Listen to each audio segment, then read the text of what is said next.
भगवान का ध्यान करने के लिए एकांत और पवित्र स्थान होना चाहिए। कोई विघ्न बाधा न हो, कोई हल्ला गुल्ला न हो, शांत स्थान हो। आसन कुशा का हो या कंबल का हो या दोनों भी हो, उस पर सुखपूर्वक पालथी मारकर स्थिरता से बैठना चाहिए। बिल्कुल हिलना डुलना नहीं चाहिए।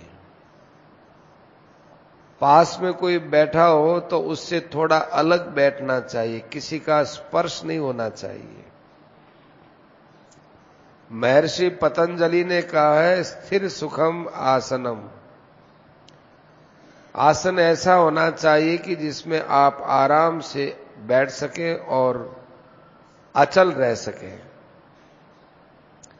गीता में भी भगवान ने कहा, समम काय शिरोग्रीवम। ये शरीर, ये सिर और ये गला, ये एक सीध में रहना चाहिए। न सिर हिले, नहीं गला हिले और न ये शरीर हिले। आसन पर बैठने के बाद मन में संसार की जो नाना प्रकार की कामनाएं हैं, उन सब को एकदम चेष्टा से दूर करना चाहिए। कोई भी कामना आए, ये इससे मेरा कोई संबंध नहीं है, ऐसा करने से वो कामनाएं दूर होती है। संसार में जहां हम सुख बुद्धि करते हैं, तभी आसक्ति और विषयों का चिंतन होता है।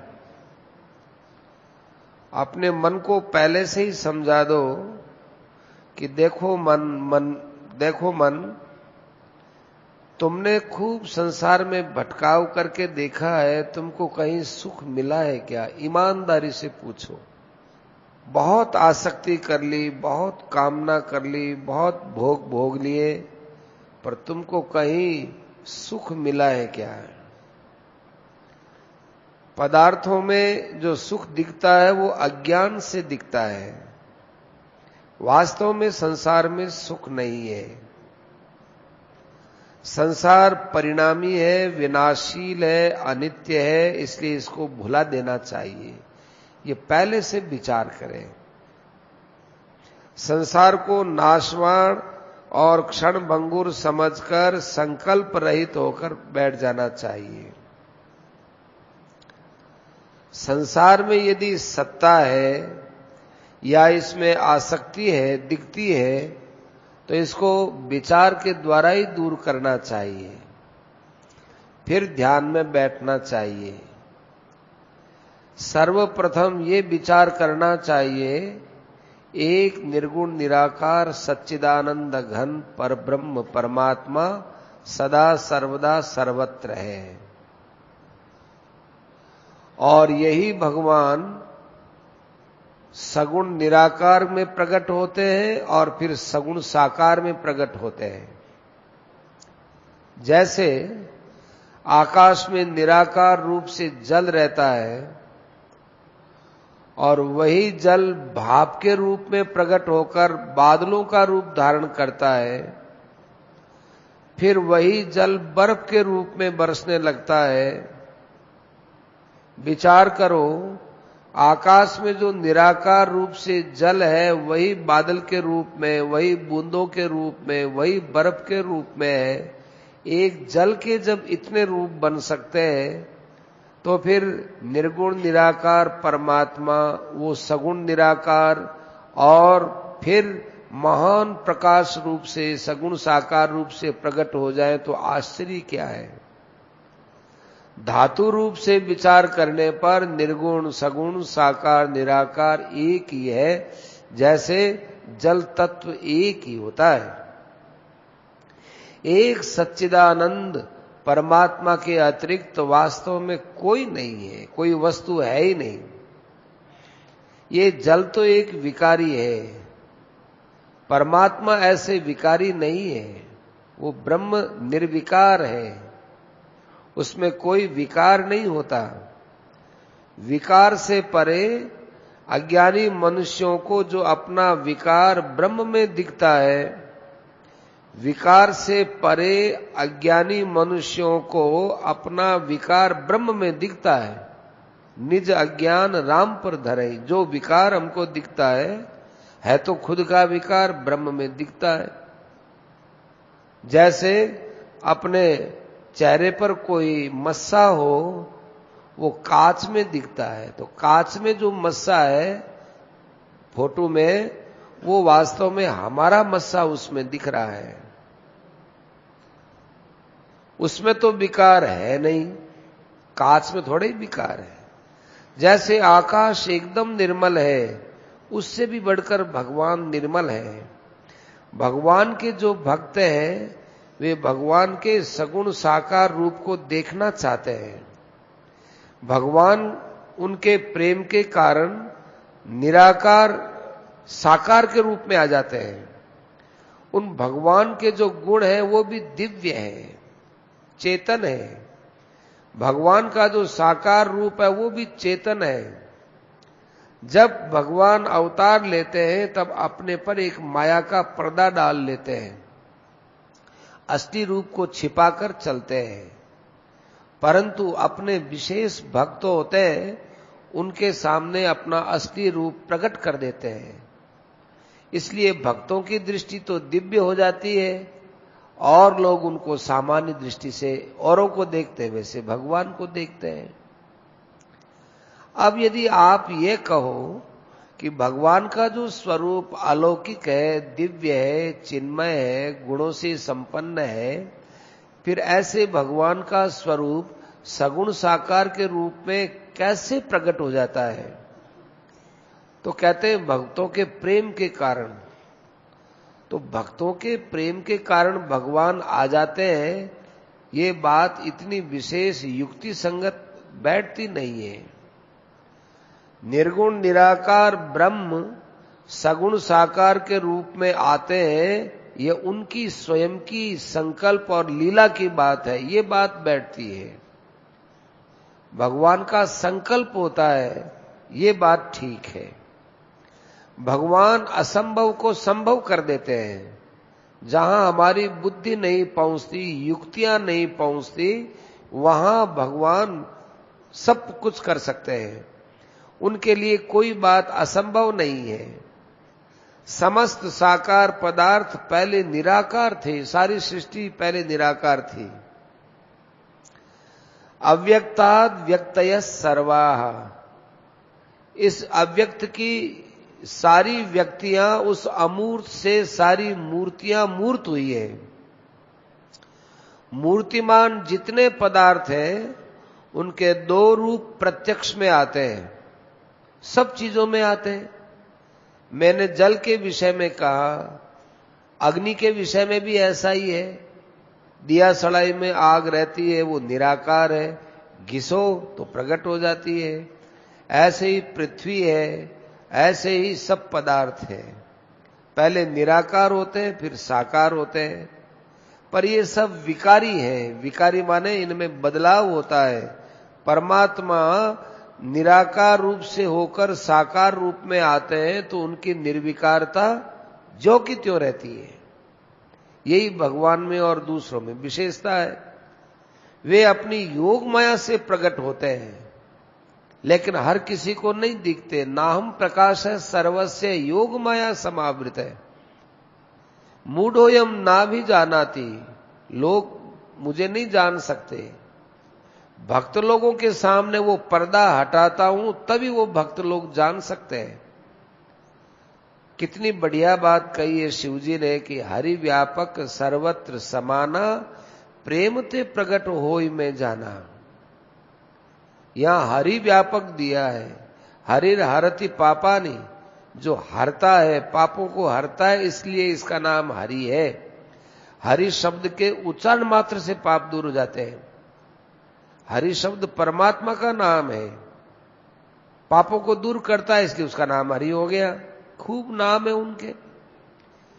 कोई वेद का मंत्र उच्चारण होता है तो हरि ओम, यहां भी हरि बोलते हैं, ओम उसके साथ में बोलते हैं। तो विशेष महत्व हो जाता है हरि शब्द का। हमें भी इसी प्रकार से हरि शब्द से पुकारना चाहिए। भगवान श्री कृष्ण का ध्यान हमें प्रेम पूर्वक मुग्ध होकर करना चाहिए, क्योंकि भगवान प्रेम से साक्षात प्रकट हो जाते हैं। जब हम अधिक तन्मय होकर भगवान का ध्यान करते हैं तो भगवान वही उस समय साक्षात प्रकट हो जाते हैं। द्रौपदी ने बड़ी करुण भाव से दुर्वासा मुनि के आने के समय भगवान का ध्यान किया, पुकारी हे गोविंद, हे गोपाल, हे दामोदर। तो भगवान के नाम का कीर्तन किया, भगवान झट आ गए, प्रकट हो गए और एक पत्ता खा करके उन्होंने द्रौपदी की सारी समस्या दूर कर दी। ये जो कीर्तन किया जाता है, ये कीर्तन हमको चाहे कैसा भी लगे, पर इस कीर्तन से भगवान बहुत प्रसन्न होते हैं। हमारा मन तो लगे न लगे, पर भगवान उससे मुग्ध हो जाते हैं। जैसे कालबेलिया पुंगी बजाता है तो और लोगों की ओर जाने पर सांप है वो मुग्ध हो जाता है। ऐसे भगवान कीर्तन से बड़े प्रसन्न होते हैं और उस समय में ध्यान किया जाए तो उसके हृदय में साक्षात भगवान के दर्शन हो जाते हैं। भगवान का दर्शन करना हमारे इतनी हाथ की बात नहीं है, पर ध्यान करना तो हमारे हाथ की बात है ना। सूरदास जी ने कितना बढ़िया, बाएं छुड़ाए जात हो निबल जान के मोय, हृदय से जब जाओगे पुरुष बदूंगा तोय। माने मेरी भुजाएं छुड़ा करके आप जा रहे हो, मुझे निर्मल मान लिया, मैं निर्मल हूं ही, किंतु जब मेरे हृदय में आप आकर के बसे, उसमें से निकल करके आप जाओगे तब आपको सामर्थ्यवान मानूंगा। यह एक प्रेम से विनोद किया है, इसमें कोई भगवान का तिरस्कार नहीं है। भगवान श्री कृष्ण का ध्यान करने के पहले एक भाव से, समभाव से, न आगे न पीछे, न जोर से न धीमे, एक दूसरे के लय में लय को मिलाते हुए बड़े करुणा के भाव से भगवान का ये कीर्तन करना चाहिए, अंदर ही अंदर के। श्री कृष्ण गोविंद हरे मुरारे, हे नाथ नारायण वासुदेव। भगवान नाम का कीर्तन करते समय ऐसी भावना करनी चाहिए कि भगवान सगुण निराकार रूप में सब जगह परिपूर्ण है। भगवान के जो दिव्य गुण है वो सब जगह है। भगवान का स्वरूप है सच्चिदानंद घन, वो सर्वत्र विराजमान है। सत से, चित से और आनंद से। सत माने सत्ता, चित माने ज्ञान और आनंद माने आनंद। उस रूप में भगवान सब जगह है। आकाश से भी बढ़कर अनंत है, सम है, निराकार है, व्यापक है। परमात्मा आनंद रूप से सब जगह मौजूद है। जो चेतन है वही आनंद है, जो आनंद है वही चेतन है। सत चित आनंद ये कहने के लिए है, वास्तव में सब एक दूसरे से पूरे जुड़े हुए हैं। संसार में हम लोगों को जो समभाव दिखता है वो सात्विक गुण है या माया का सात्विक भाव है। अतः इसे हम सात्विक गुण होते हुए भी जड़ कह सकते हैं। इस प्रकार से आकाश की जो अनंतता है वो तो जड़ है, लेकिन परमात्मा की जो व्यापकता है वो चिन्मय है, भाव रूप है, प्रेम रूप है, रस रूप है। ये सभी शब्द भगवान के लिए ही लागू होते हैं। इसलिए भगवान चेतन है, गुणमय है। आप ध्यान से देखें, सर्वत्र आनंद ही आनंद है। हम लोग अमृत रूप आनंद के सामने सागर में डूबे हुए हैं। ये जो शांति प्रतीत होती है ये भगवान ही तो है। सत्संग में आते हैं, नाम लेते हैं, शांति होती है, यही तो भगवान का स्वरूप है।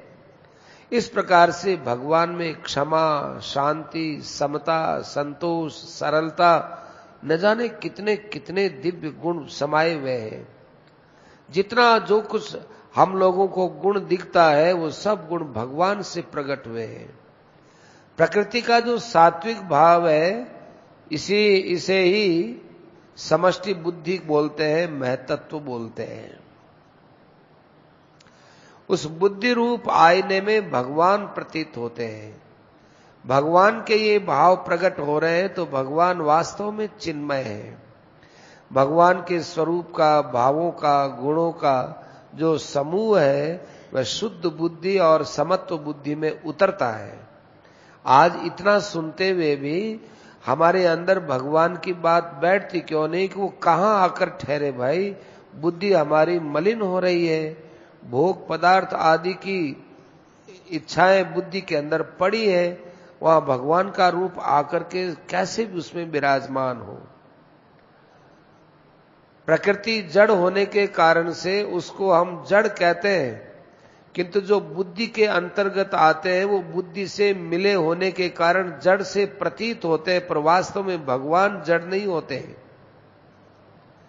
जैसे भगवान निर्गुण निराकार में थे और सगुण साकार दिव्य रूप में आ गए तो वो जड़ नहीं हुए, ऐसे ही हमारे बुद्धि में भगवान का भाव उतरता है, वो चिन्मय होता है। सूर्य उदय होने के 1 मिनट पहले जैसे संसार में महान प्रकाश हो जाता है, क्योंकि महान प्रकाश भगवान का स्वरूप है, उन्हीं प्रकाश से ये सूर्य, चंद्र, तारागण, बिजली आदि प्रकाशित होते हैं।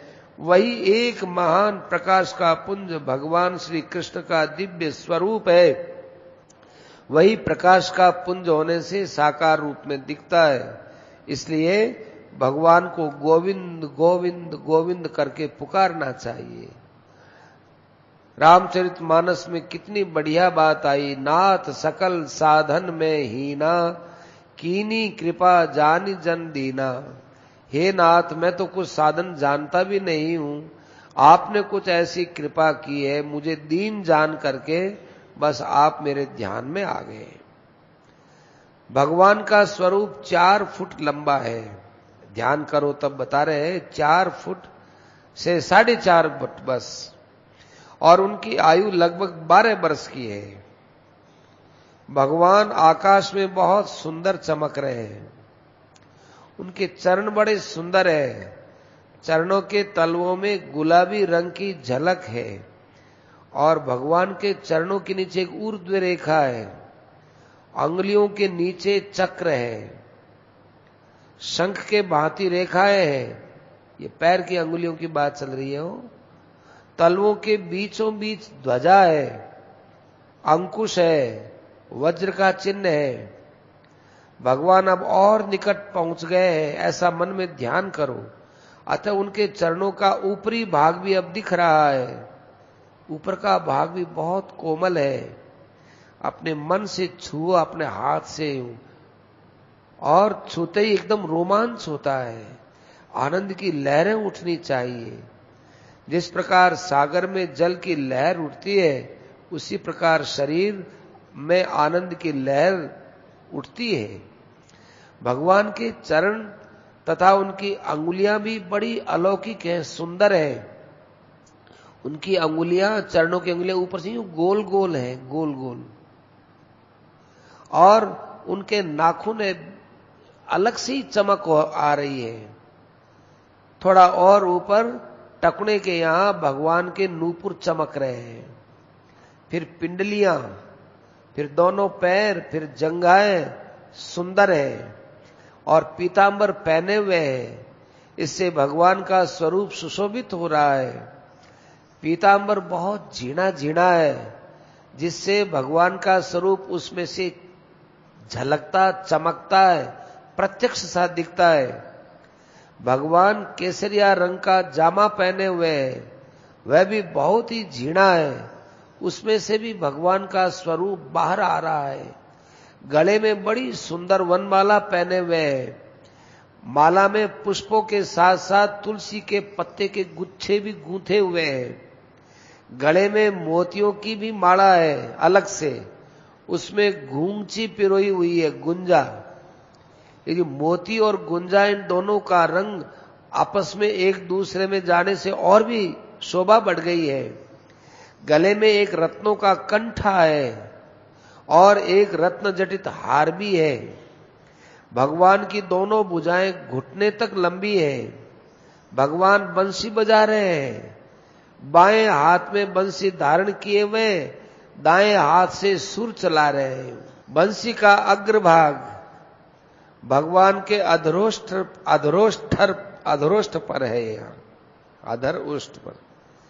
मानो बंसी भगवान का अधरामृत का पान कर रही है, माने होठों से चूने वाला अमृत है, इससे पान कर रही है। मनुष्य के शरीर में अमृत का निवास बताते हैं। एक तो ये अंदर तो तालू है, वो तालू, एक वो तालू वाला अमृत यहां रहता है। जैसे राम राम राम राम राम करते हैं तो जीव वहां तालू से टकराती है कि फिर अमृत जैसा मिठास आता है। एक ही यहां होठ है। तो भगवान के जो होठ है उनसे अमृत चू रहा है। भगवान गुलनार रंग का एक दुपट्टा भी धारण किए हुए हैं। भगवान के दोनों हाथ लंबे, चमकीले और चिकने चिकने हैं। हाथों में अंगूठी पहने हुए हैं, बाहों में अनंत बांधे हुए हैं। भगवान के कंधे पुष्ट हैं, बड़े सुंदर हैं। छाती चौड़ी है, गला लंबा है। उनके होठ एकदम लाल बिंब फल के समान चमचम चमक रहे हैं, लाल मणि की तरह चमकते हैं। जब वो बोलते उनकी वाणी अमृत से सनी हुई टपकती है, प्यारी लगती है। ऐसा लगता है कि उनके एक एक शब्द को हम अपने अंदर पीते चले जाएं। ओठ जब खोलते हैं उससे तो एकदम मुग्ध हो जाते हैं। और फिर उनके दांतों की पंक्तियां मानो मोतियों की सी पंक्तियां हो। भगवान की वाणी सुंदर, अर्थयुक्त और प्रेम भरी हुई है, बहुत ही मधुर है, कानों के लिए अमृत के समान प्यारी है। भगवान से एक अलौकिक सुगंध आ रही है, बहुत ही मधुर है। नासिका के लिए वो अमृत है। भगवान के दोनों कान बहुत सुंदर है, कानों में रत्न जटित कुंडल पहने हुए हैं। उनकी आकृति मकर के समान है, लटक रहे हैं। नाक बहुत सुंदर है, दोनों कपोल पीले रंग की आभा से एकदम चमक रहे हैं। भगवान एकदम श्याम है, किंतु गालों पर गुलाबी रंग की एक झलक है। कानों के कुंडल की आभा पड़ने पर एक विशेष शोभा होती है जिसको कुछ कहा नहीं जा सकता है।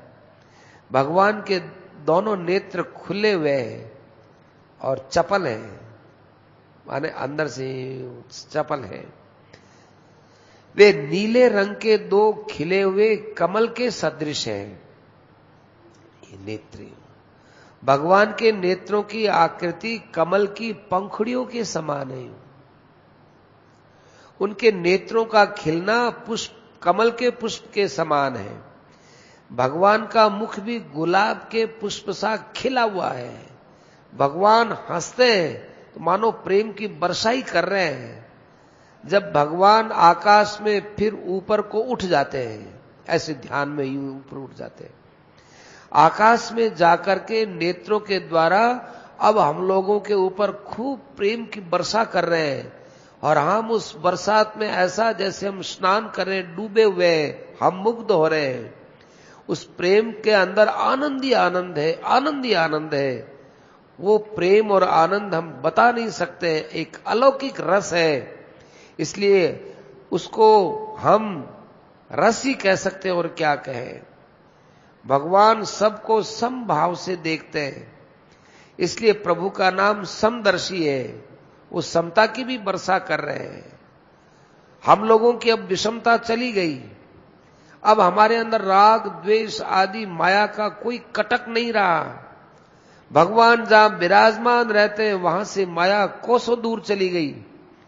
भगवान अपने नेत्रों से मानो शक्ति की खूब वर्षा कर रहे हैं। उसमें से क्षमा टपकती है, उसमें से दया टपकती है, उसमें से अनंत गुण टपक रहे हैं, जो हम बटोर बटोर करके अपने साधन भजन में काम में लेने वाले हैं। उन गुणों को नेत्रों के द्वारा वे भगवान सारे संसार में फैला रहे हैं, विकीर्ण कर रहे हैं। सारा संसार माने समस्त ब्रह्मांड उन गुणों से अब परिपूर्ण हो गया है। नेत्रों के द्वारा विकसित होकर मानो उनके हृदय के उत्तम भावों की वर्षा हो रही है। ऐसा प्रतीत हो रहा है मानो गुणों की बाढ़ आ गई हो, उनके भावों का मानो सागर ही उमड़ गया हो और उस सागर में हम लोग खूब झमझूम हो रहे हैं। उनके क्षमा, दया, शांति, समता, संतोष, सरलता आदि अनेक गुण हैं। बोध स्वरूप, ज्ञान स्वरूप, आनंद स्वरूप भगवान, आनंद घन भगवान। उनके नेत्र खिले हुए कमल के सदृश चपल, उनके नेत्रों के मध्य में लाल रंग के डोरे हैं जो कमल के फूल की पंखड़ियों में हुआ करते हैं। भौएं भौरों के समान है और भ्रिकुटी बड़ी सुंदर है और तथा ललाट चमक रहा है। उस पर श्रीधारी तिलक है। शीश पर काले रंग के केश भौरों के समान हैं, गोल गोल, और मस्तक पर बहुत ही चमकीला मोर मुकुट है। उसके बीच में सोने के तांत में गूंची और मोती गूंथे हुए मोर मुकुट में। यार मुकुट बड़ा ही सुंदर चमक रहा है। इस प्रकार भगवान अब आकाश में खड़े हुए हैं। भगवान का सारा बदन एकदम श्याम वर्ण का है और उसमें अलौकिक चमक है। जैसे पूर्णिमा का चंद्रमा आकाश में स्थित होकर सारे ब्रह्मांड में चांदनी फैलाता है, ऐसे भगवान आकाश में स्थित होकर अपना सर्वत्र प्रकाश फैला रहे हैं। भगवान का सारा स्वरूप अलौकिक और अद्भुत है। भगवान आकाश में स्थित होकर हंस रहे हैं। हम लोग भगवान से प्रार्थना कर रहे हैं, प्रभु कैसा दिव्य रूप, इसको हम आकाश में देख रहे हैं, वैसा ही हम नेत्रों से दर्शन करना चाहते हैं। आपका यही स्वरूप सदा हमारे ध्यान में रहे। प्रभु हमारे हृदय में बस जाओ। प्रभु हमारे हृदय में और क्या क्या है इसको मत देखो। अब आपकी जरूरत है, आपकी आवश्यकता है। आपसे हमारा कभी वियोग न हो। हम सदा आपके पास रहे, सदा ही आपकी सेवा करते रहे। आप में हमारा निष्काम और सरल प्रेम हो। प्रभु हम आपका नाम जप और आपके स्वरूप का ध्यान करते रहे, ऐसे भगवान से प्रार्थना करो। हम लोग वृंदावन में बैठे हैं। इस स्थान का नाम रमन देती है। भगवान ने यहां खूब रमण किया, इसलिए इसका नाम रमन देती। दिव्य रास किया, गोपियों के साथ मिलकर नाचा करते थे, गाया बजाया करते थे। असल में सबके साथ मिलकर के नृत्य किया करते थे, सब मुग्ध हो जाया करते थे। इसके पास में जमुना नदी बह रही है, वह एक कदम का वृक्ष है, उसके ऊपर भगवान चढ़ जाते हैं। कमल के सदृश नेत्र वाले भगवान वृक्ष की डाल पर बैठे हैं। वह जमीन पर फैली हुई है, यूं यूं फैली हुई है। वो जमीन पर फैली हुई है, उस पर बैठकर भगवान अपने पैरों को आहिस्ते आहिस्ते नीचे की ओर यूं झुला रहे हैं और हंस रहे हैं और बंसुरी बजा रहे हैं। इसकी ध्वनि बड़ी मीठी हो रही है। आओ वो बंसुरी का नाद ध्यान में आप अपने कर्ण पुटों के द्वारा पान कर रहे हैं, ऐसा ध्यान करें। भगवान का दर्शन नेत्रों के लिए और वाणी बंशी की ध्वनि के लिए, सुगंध नासिका के लिए और उनका स्पर्श हाथों और अन्य अंगों के लिए अमृत के समान अनुभव में आ रहा है, ऐसा ध्यान करें। भगवान के दर्शन, भाषण, स्पर्श, वार्तालाप, इन सब में अमृत, आनंद, रस, प्रेम भरा हुआ है। भगवान का दर्शन, स्पर्श बहुत मधुर है। इसलिए भगवान के इस रूप की माधुरी, इस रूप को माधुरी मूर्ति कहा करते हैं। एक बात और ध्यान में बतावें कि एकाएक भगवान डाल से बंसी बजाते हुए ये कूद पड़े और हम लोग जो भगवान को देख रहे थे हम सब खड़े हो गए। अब भगवान यूं नाचने गाते बजाते तो हम लोग भी गाते बजाने लग गए। हम लोगों के चारों ओर बीच में मंडलाकार गोपियां भी खड़ी है, वो भी गाती बजाती है। गोपियों के बाहर दूसरा मंडल है गोप बालकों का, वे भी भगवान के साथ खेल करते हैं। उनका मंडल भी गोलाकार में है। उसके बाद तीसरा मंडल है जो अच्छे अच्छे भक्तों का है, जिसमें पशु, पक्षी, मनुष्य, सुर, असुर, यक्ष, राक्षस, इनमें जो जो भक्त हुए वे सब वहां पर मौजूद है। पशुओं में हनुमान, अंगद आदि बंदर, पक्षियों में गरुड़, काग, भुसुंड जी, जटायु आदि दिव्य रूप बनाए हुए उस मंडल में चारों तरफ खड़े हैं। देवताओं में शिव जी, ब्रह्मा, इंद्र आदि, यक्षों में कुबेर, राक्षसों में विभीषण आदि, असुर मंडली में प्रहलाद और बलि आदि, मनुष्यों में अम्बरीश, ध्रुव, कीर्तिमान, ऐसे अनेक भक्त, ये सब अपना मंडल बना बना करके चारों तरफ खड़े हुए हैं। उसके बाद मंडलाकार में खड़ी हुई गौवे हैं, वो कान ऊंचा करके और भगवान की बंसी सुन रही है। सब एकदम प्रेम से मुग्ध हो रहे हैं और उन सब के बाद हम भगवान के दर्शन कर रहे हैं, नृत्य कर रहे हैं, भगवान नाच रहे हैं, सब प्रेम में नाच रहे हैं, गा रहे हैं, बजा रहे हैं, अपने आप को सब भूले हुए हैं। ऐसा भगवान का अलौकिक स्वरूप, भगवान सबके मध्य में गाते बजाते मुग्ध हो रहे हैं और मुग्ध कर रहे हैं। नेत्रों से सभी को देखते हैं। ओ उनके द्वारा मानो कोई जादू सा बिखर रहा है, मंत्र मुग्ध हो गए। एक बार भगवान के आंख से आंख जिसने मिला ली, वो भगवान को छोड़कर किसी और को देखना भी नहीं चाहता। ऐसा लगता है कि भगवान, हम सब नेत्रों से भगवान को पी जाएंगे। सब लोग भगवान को अपने हृदय में ले जा रहे हैं, आइए हमारे हृदय में विराजमान होइए। इस प्रकार हम जब हृदय में देखते हैं तो भगवान का वही स्वरूप हमारे हृदय में दिखता है, जो स्वरूप हमने बाहर देखा है। हमारे नेत्र और मन जहां जाते हैं वहीं भगवान का स्वरूप दिखता है। भगवान हमारे हृदय और नेत्र में बस गए। बाहर भीतर सर्वत्र भगवान परिपूर्ण हो रहे हैं। निराकार से तो है ही, साकार रूप से प्रकट हो गए, हम जैसे लोगों के सामने प्रकट हो गए। जो गोपियों को रूप दिखाया, जो बड़े बड़े भक्तों को रूप दिखाया, ग्वाल बालों को रूप दिखाया, वो हमको दिखा दिया ध्यान के अंदर। हे प्रभु, हम इसके लायक नहीं थे, पर आपने हमारे पर जो कृपा की, आप तो इस कृपा के योग्य ही हो। इस प्रकार भगवान का श्याम वर्ण जो कसौटी के पत्थर का है, चमकता है एकदम। उनकी चमक को कोई कह नहीं सकते।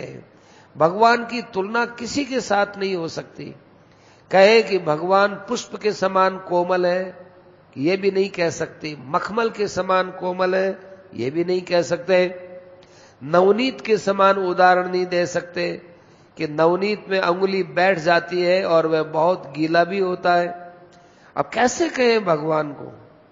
भगवान को कहें कि मक्खन है, मक्खन हो तो ये अंगूठी अंगूठी कैसे बैठेगी? भगवान कोमल होते भी अलौकिक है। स्पर्श करते समय, मिलने के समय ऐसा भाव उदित होता है, बस सब भगवान के चिपट जाए, चिपट क्या जाए, भगवान के अंदर ही प्रवेश कर जाए। बस उनको, उनके नेत्र हमारे नेत्र, उनका नाक हमारा नाक, सब एक में एक हो जाए। बस भगवान का दर्शन, भाषण, स्पर्श सभी अलौकिक, अमृतमय, आनंदमय। ऐसे भगवान के स्वरूप को देखते हुए तथा उसमें मुग्ध होते हुए चलते फिरते, उठते बैठते, खाते पीते, सोते समय भगवान हमारे साथ ही है। ऐसे भगवान के भाव में दुनिया की दृष्टि से पागल हो जाओ, कोई बात नहीं है, बड़ा आनंद है। गोपियां अपना काम करते समय भगवान के नाम और गुणों का कीर्तन किया करती थी। निरंतर भगवान के नाम और गुणों का कीर्तन करती थी। लोग कुछ भी कहो, उनका मन भगवान में बसता था, उनको लोगों से कोई मतलब भी तो नहीं था। भगवान उनके हृदय में और नेत्र में बसे रहते थे।